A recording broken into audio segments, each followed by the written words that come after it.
Hey there, I am Barb Higgins, and this is 1,000 Tiny Steps.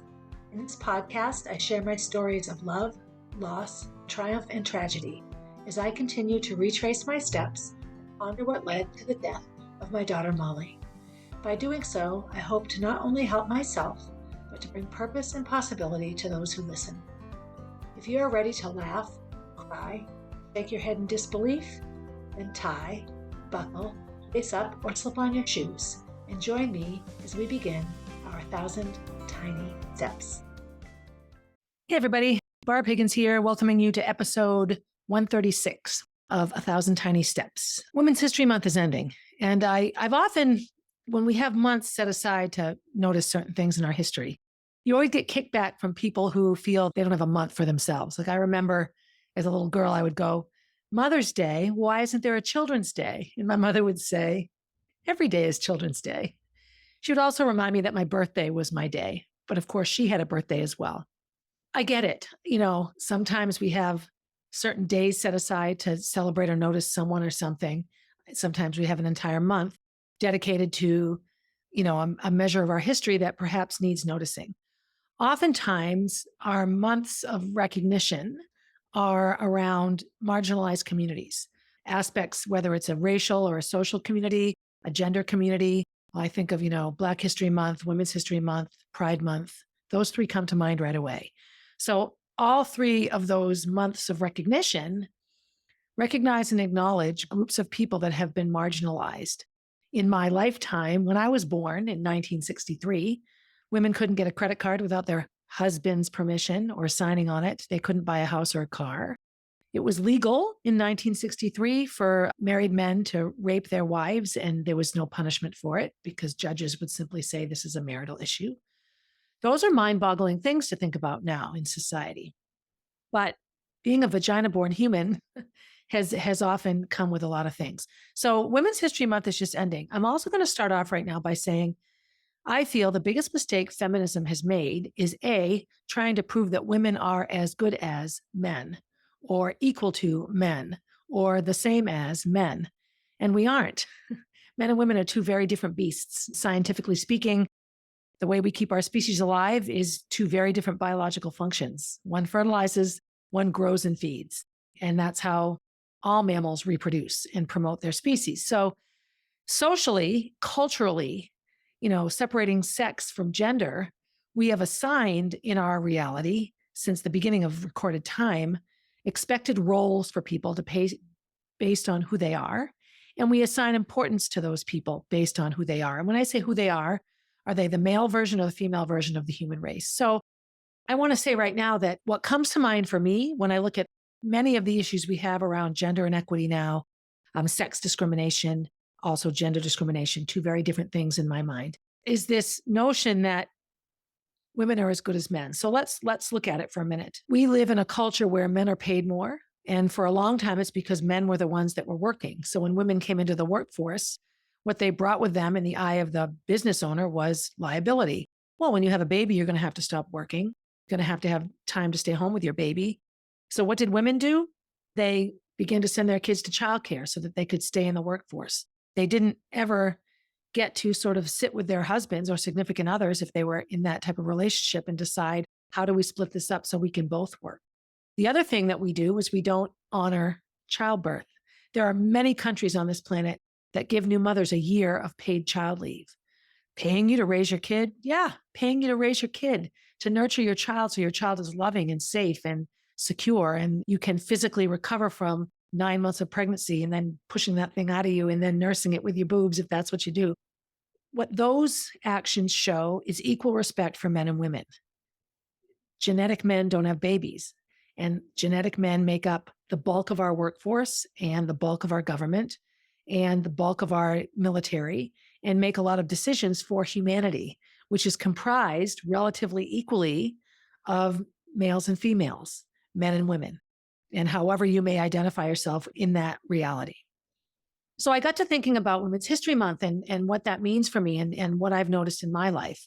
And I come back to Molly all the time because I firmly believe had she been a boy, she would have been given a CAT scan long before her brain tumor killed her, because I believe that doctors looked at Molly and thought she was a self-indulgent, whiny teenager. Some of the medical notes are horrifying. They thought she was faking it. They thought she was dramatic. And they kept coming up with excuses as to why she didn't feel good while she was slowly dying.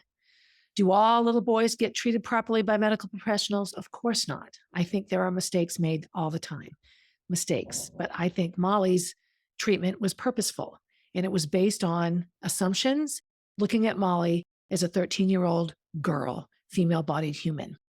These kinds of things come to me a lot. So I got to thinking, and I have this amazing podcast editor, and he spends a lot of time as he edits my podcast, he listens, and he'll send me, hey, you mentioned this. Why don't you try talking about this? So this idea comes directly from Jace, sort of pointing out that I had talked about in a prior episode how important in the educational realm, bus drivers, school secretaries, paraprofessionals, custodians, those poorly paid, sometimes invisible people that without whom the school district couldn't function. We forget sometimes how important those people are in the day-to-day reality of our lives. That stuck with him, and he found an article in his research, or knew of it, of an event that happened in Iceland where the entire female workforce and non-binary workforce went on strike for 24 hours. So nobody went to work who was female.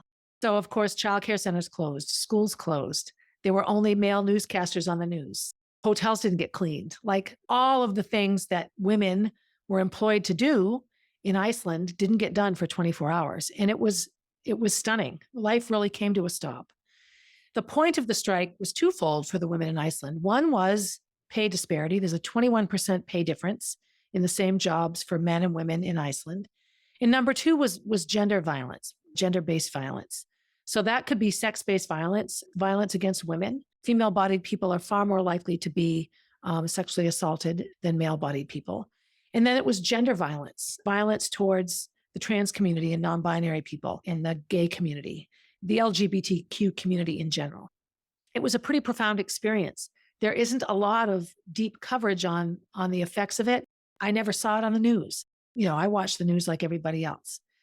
So it got me noticing and reflecting on the vacation we just went on. And when we stayed at a resort, all of the sanitation workers at the resort, those that collected garbage, those that cleaned our rooms, those that mowed the lawns, all of the people that make that resort clean and safe and beautiful to live in were minorities and women, lots of women, more women than men, quite honestly, or in traditional male-female roles, I guess. And it really, really struck me because that's a marginalized community. I don't want to get into a close the border war here. I firmly believe people should come here legally. I don't think it's fair that people can come here illegally and demand service. Yes, they're human, but there are humans that came here legally that aren't getting service, and there are citizens that live here already. It's such a balance, isn't it? Human dignity with following rules and laws and that sort of thing. But I did notice that a lot of these people that are willing to do these very, very low-paying, high-stress jobs are women and minorities. Then I got to thinking about education in general. We just did our budget on the school board. And in the past year, we have given 2 male high-level administrative office holders in our district raises. Now, do they work 9 gazillion hours a week? Yes. Do they deserve to be paid well? Yes. But they don't have day-to-day contact with children. They aren't on the front lines educating children. Yes, they're creating budgets and safe buildings. All of those things are important. But our board was just quick to okay this. When push came to shove and we had to make final cuts in our budget, we didn't make any building cuts. We didn't make any cuts that were unrelated to kids. We cut teachers. And we really decimated our elementary school teachers. Now, the administrators in charge of these, suggesting these, use numbers. They use a flow chart of enrollment. And yes, enrollment is going down. But so are suggestions for normal class size and what class size would be good. And what's going up in our schools is the huge increase in mental illness and behavioral issues and COVID-related lack of learning and how behind some of our kids are. So I attempted to fight for these positions. I will point out in my district, all of these positions are held by women. Women make up a much bigger population of school teachers than men. All of this goes back to where I started a few minutes ago about trying to make men and women the same rather than just equally respecting men and women for who they are. So we really need more men to be school teachers. We need more men to be nurses. We need more women to be doctors. We need more women to be engineers. We bring with us, based on our physical reality, the hormones in our body and how they work in our brains and how they affect our emotions and how we generally think. We need equity there. We don't need all male engineers and all female teachers.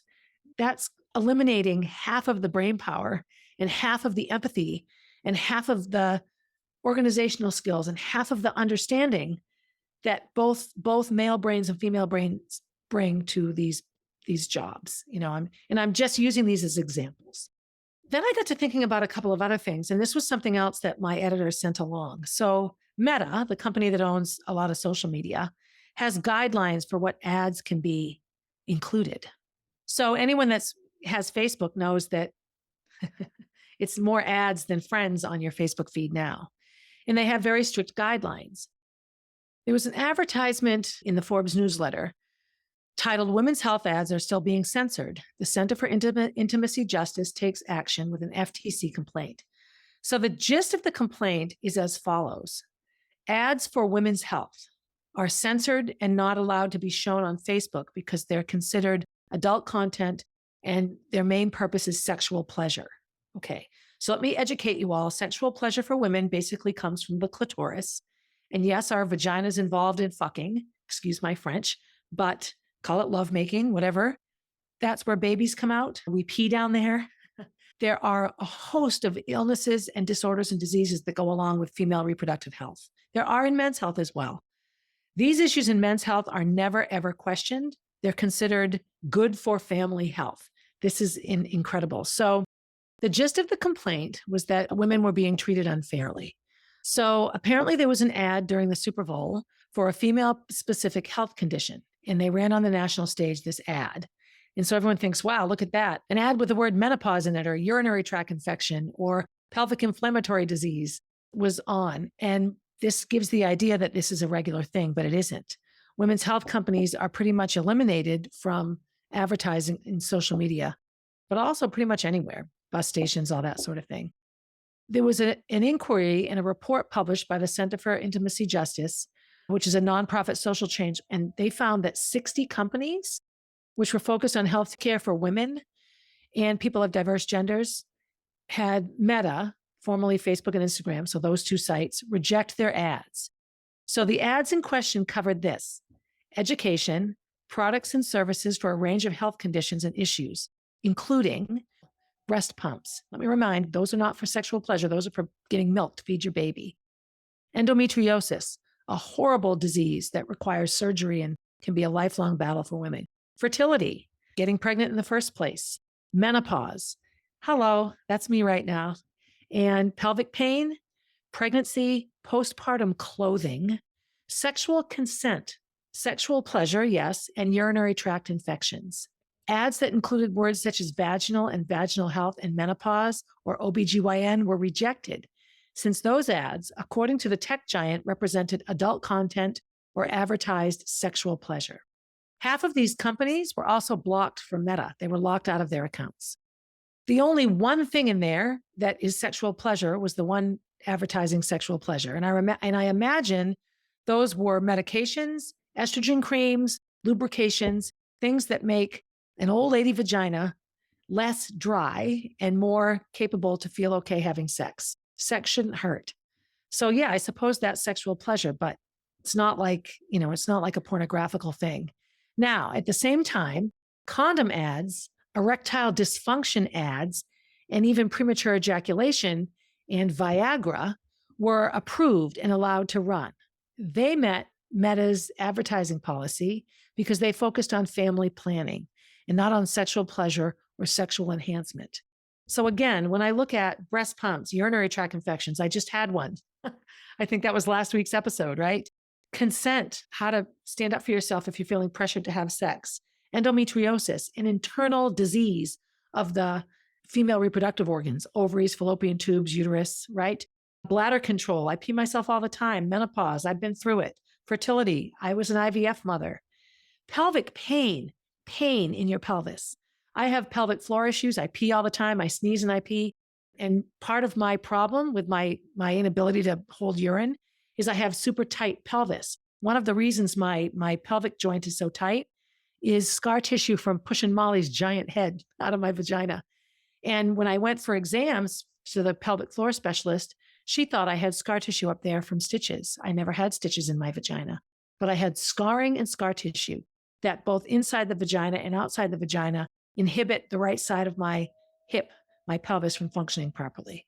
So an ad that I might see that could help me find resolution to this was not allowed because apparently I'm pushing sexual pleasure. I'm pushing sexuality, and that's not helpful for family planning. This changed. There was some sort of legal action taken, and Meta has changed their policies. I don't know exactly where. So they changed their policies in the fall of 2022 to allow ads that promote sexual health, wellness, and reproductive products and services to users over 18. So that's better. But it was mind-boggling to me, quite honestly, that this is considered okay. It's mind-boggling to me that a group of, I'm assuming men, and I always say purple ties, my apologies to purple tie wearing male people, at a desk can sit around and decide that this is okay. So the last thing I'll talk about, and again, I don't want to sound anti-male. I just think it's our cultural norms that we just think are okay and should continue along, drive a lot of the issues around equal treatment between men and women. If boner pills are allowed, but birth control pills aren't in terms of advertising, to me, that's a problem. We're saying that, yes, men should have boners and women should have to work really hard to get birth control so they don't get pregnant if they don't want to. I find that incredibly troubling. And I find it troubling on both sides of the gender scale, not just men to women or women to men, but in general, all the way around, how we take in masculinity and femininity, men versus women, male versus female, all of it. People that don't want to be identified by their gender or their sex. They just want to be who they are. So that got me to the next step, which is medical insurance. So I don't have as much information as I would like. I did talk about how Molly was treated. But here's an interesting thing. I just mentioned Viagra and birth control. Viagra has been covered by insurance since it was invented. No men have ever had to pay for Viagra. They can get a prescription and have it. And if it's over the counter, then they would pay for it like anyone else. Birth control has always been something that needs a doctor's prescription and often isn't covered by insurance because it violates certain religious beliefs. There are several religions that believe using birth control is against God. Apparently, boner pills are not against God, but birth control is. So insurance company in the fight around coverage for those things has been huge. And this hurts. This hurts women, obviously, because we're the ones that get pregnant, or female-bodied people are the ones that get pregnant, and poor people, people that don't make a lot of money. You know, I could afford birth control pills, and I had a supportive mother that was willing to pay for them for me. And then I paid for them myself when I had to. Years. Insurance did not cover my birth control pills ever. They weren't super expensive, but I paid, and I could afford it. The number one thing I took my high school athletes to when I was coaching, my 25 plus years of coaching, when they needed help, it was pregnancy tests and birth control. And I would take them to free clinics and I'd be their adult and I'd hold their hand. 99.9% of the time, I got them to talk to their parents about these things because I didn't ever want to feel like I was doing something with someone's child that they wouldn't agree with or that would be secret. I wasn't ever comfortable with that. But that's what I took them for, the free clinic, so they could get birth control and afford it and have somebody taking care of them. And we have a couple of options for that in town. With a lot of the current abortion debate and Planned Parenthood clinics closing, a lot of this preventative sexual health care disappears. Here's another one. So y'all know that men can get women pregnant. Penises work the following way. You have sperm created in the testicles. It goes through this long tube called the vas deferens, and it comes out at the end of the penis, the same place that pee comes out, but it doesn't come out of the pee-pee hole. It comes out of the vas deferens. So along with sperm is something called seminal fluid. Another word for sperm is semen. So semen is sperm and then seminal fluid. It's the fluid that the sperm swims in so that it can survive the journey from inside the testicle to inside the uterus. So a vasectomy is when you close off, cauterize the vas deferens, that long tube. A man's having sex. They get aroused. The testicles produce sperm. People think, oh my God, eventually your scrotum will fill up with unused sperm. No, the sperm swim up and try to get out, but they bang their heads into a wall because the vas deferens has been closed off. Do not pass go, right? And the only thing that is ejaculated is seminal fluid. So women don't get pregnant. So this is a super helpful thing for women, but men have to do it. There is no medical necessity needed for insurance to cover a vasectomy. All a man has to do is say to his physician, I would like a vasectomy. And the physician calls the urologist and makes the appointment, and the man has the vasectomy. So women, very similar scenario inside a female body. You have an ovary, you have a fallopian tube that goes to a uterus. So the egg is in the ovary. Every month during ovulation, it comes out of the ovary and travels down the fallopian tube. And then it gets fertilized by the sperm and floats on into the uterus and grows into a baby there. So a tubal ligation is the same thing as a vasectomy is to a man. You cauterize the pathway. You cauterize the fallopian tubes. So yes, the egg comes out at ovulation. All the hormonal balances that women have that when they're fertile remain the same. Nothing has changed.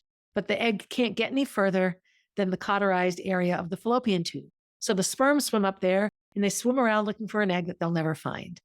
It's the same thing. It's birth control.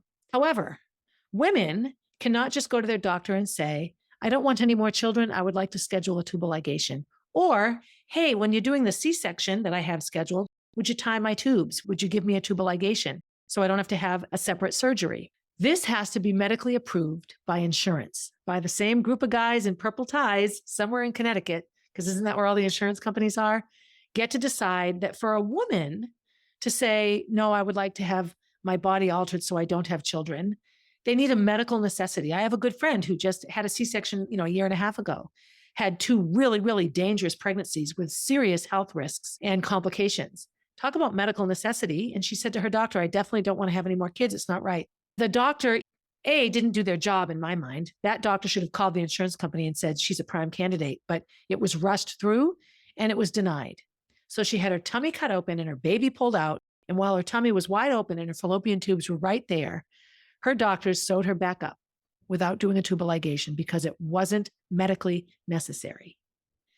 So these are just ways in my mind that men and women, female-bodied people and male-bodied people are treated completely differently in the insurance realm and in the medical realm. And I have a problem with it. And it stands out to me. I also believe the following when it comes to all of these things. So one of the buzzwords now is microaggressions. And these are little subtleties in language that people offended by them feel poorly treated. The problem with microaggressions is a lot of people say these things not knowing, not being aware of how aggressive the behavior might feel to someone else. And as is often the case with the person feeling victimized, it falls on them to explain it. And after a while, I think people get sick of it. Microaggressions come in many forms and many assumptions made on race and gender and class and wealth and where you grew up and what church you go to. We have ways of being microaggressive in tiny ways without knowing it. All of this needs to just be dealt with by learning. But one of the things that continues between men and women, especially in athletics, is that men and women need to be equal. So where this comes to term right now for this podcast episode is pay. Should men and women make the same amount of money for the same sport? So as much as I think pay scale should be even and equal, there are things that come up for me. For example, professional basketball. The WNBA is amazing and it deserves more TV time. It deserves more marketing so it has a bigger following so that ticket sales and advertising monies increase because that's what drives salaries in the NBA. Men's basketball players are multimillionaires. Women's basketball players are not. I think it's a time thing, but I also think it's most of our population doesn't want to watch women's sports. They look at them as somehow less than and not as valued or as important. So do I agree that women's basketball players should make less? No, but I also see the bigger picture as to why it happens. And I think the necessary steps need to be taken. We need to invest more time and marketing into women's athletics in a public way so that more people watch them. Another one I have trouble with sometimes is tennis. Men play 5 sets, women play 3. I think sets is the right word.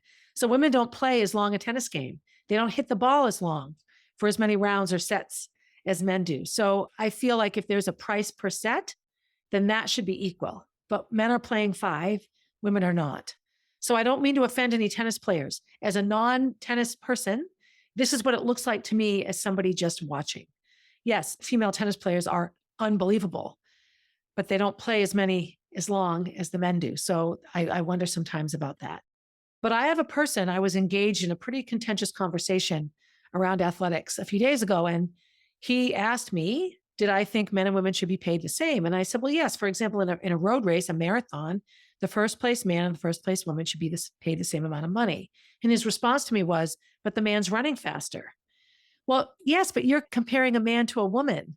If the men's world record is 2 hours and the women's world record is 2:20, and they both break the world record in their sex, then they've both set a world record. And that, in my mind, should be equal pay. And for the most part, people agree with that. But there is a huge amount of people, this person included, he has daughters, so I don't know, just said, no, women shouldn't make the same because they're not as fast, they're not as strong, they don't measure up athletically to men. Athletically speaking, men and women are extremely different. But why do I have to measure up? Why can't I just be me and compared to other women? So all of these things have been circling around in my head. Why am I doing this podcast right now? Well, I'm recording it on the second to last day of March, and Women's History Month is ending. And I never, ever can go through the month of March without really pondering and reflecting upon women that stand out to me. So I'm going to share a couple of these, and then I'm going to wrap it up. So a woman that stands out to me is a woman named Tahereh. She lived in Persia in the 1800s. At the time that the religion I belonged to, the Baha'i faith, was just beginning. One of the tenets of the Baha'i faith is equality of women and men. And some of the ways this is exemplified or practiced in the religion is if you're a family and you have a daughter and a son and can only afford to send one to college, you would send the daughter because the daughter is ultimately the first teacher of the children. In a traditional setting, moms give birth and nurse the babies, and they're the ones that are with the children the most. And as a mother, I will say this, in my family, this is absolutely true. I know that gender roles can be different family to family, but whoever the caretaker is the one that spends the most amount of time teaching the child. Therefore, that person would be the most educated, right? That's one of the things that sort of caught my eye as a girl growing up at a time that went from when I was born, my husband could rape me, to now where my husband would go to jail for raping me. I'm happy about that, right? Although sexual assault remains tricky. So Tahereh, in the effort to promote female equality, took off her face mask. In the Middle East, still to this day, many women have to completely cover up. And many women choose to do so and do so lovingly. Again, I'm not going to criticize a religion that I don't completely understand. But she removed her veil. And that was considered unbelievably blasphemous and horrible and an insult to Allah, which is the prevailing religion there at the time and probably still was Islam. She was stoned to death. She was buried alive with stones. So why does she stand out for me? Well, she took a huge risk and she knew that it would end up in her death. And it wasn't about her at that time. It was about me over 100 years later talking about it and hopefully looking at the treatment of women differently. So she's someone that stands out for me. Somebody else who stands out for me is the woman who built the house that I live in, Irene Hart. She was a school teacher. She was the main reason teachers have a union in New Hampshire. She pushed for healthcare. She pushed for all of the professional things that should go with teaching. When she began her teaching career, probably began teaching in the 20s, right around the Depression. Many school teachers could not be married. They had to live in poverty. They were paid terrible wages. Not only were they in charge of teaching and finding curriculum, but they were in charge of cleaning the schoolroom. And they were one-woman shows, quite honestly. And she really made teaching professional in New Hampshire. And she didn't live to see a lot of the fruits of her labors. She lived to see a lot of them. But, I just look at what life was like for her and how much she was committed to education and how much she did to help education. The third person I'll mention, there's two of them actually, Bobby Gibb and Catherine Switzer. Both of these women ran the Boston Marathon when women, as in bodies with vaginas, were not allowed to run. And both of these women, well, Catherine Switzer they tried to pull her off the course and she fought back and finished. Bobby Gibb registered as a male, B. Gibb, and she had incredible support throughout. So both of these women finished the Boston Marathon. And who were their biggest supporters? The male marathoners. And of course, all the women in Wellesley at Wellesley College lining the marathon course. So why do I bring these people up? Because they took chances at a time that their chance would only bring them criticism, would only bring them trouble, would only bring them problems. It wouldn't necessarily bring immediate reward. Both of these women have statues in their honor, and I think that they're just important women to remember. If I had to close with anything, I would say that it's time that we stop comparing men and women, and it's time we stopped trying to make people something they aren't. I think it's time that we accept and respect people for who they are. I don't have to run as fast as a man to have respect for my athletic ability. One thing I love about CrossFit is how well CrossFit does at making the workouts fair. So in the CrossFit Open, there is the RX division, RX men, RX women. So for example, a standard difference with an RX male versus female workout is in a barbell move, like a clean and jerk. The RX weight for men is 135 pounds. The RX weight for women is 95 pounds. Women do not lift as much weight as men. And so the workouts are the same, the movements are the same, but the difference would be the weights. Then there's the scale division. So if you would like to compete in the CrossFit Open, but you don't have certain moves like pull-ups, you can do the scale division. And those movements are modified. There is like a modified version. So that would be for elderly people. There's a division for wheelchair people and amputees. There's a division for really, really, really elderly people that maybe can't jump rope anymore, so they can do different movements. You're still participating in the Open, competing against people your age with your similar body. I think CrossFit just understands that our physical reality varies and changes as we age, right? So I hope you had a good March. If you were a Baha'i and you fasted, I hope your fast was wonderful. I know you won't be hearing this till the middle of April, but it's the end of March when I'm saying it. I hope April's being good to you. I hope you had a good Easter, all of those things. I hope you gave Molly money on her 21st birthday. If you didn't, it's never too late. Mostly, I want you all to be good to yourself. And when you're not being good to yourself, be good to someone else. And as always, have a good day, everybody. Hey, thanks for listening and supporting the podcast. Feel free to leave a review and share my stories with your friends. Please reach out with your own stories, as I love connecting with my listeners. If you would like to get to know Molly, head over to mollybfoundation.org to see what she is all about. If you want to see what I'm up to next, you can find me on Instagram at Barb_444, on Facebook as Barb Higgins, and at my website, 1000tinysteps.com. And while you're there, sign up for my newsletter, a weekly way to find out what's up in the life of Barb Higgins.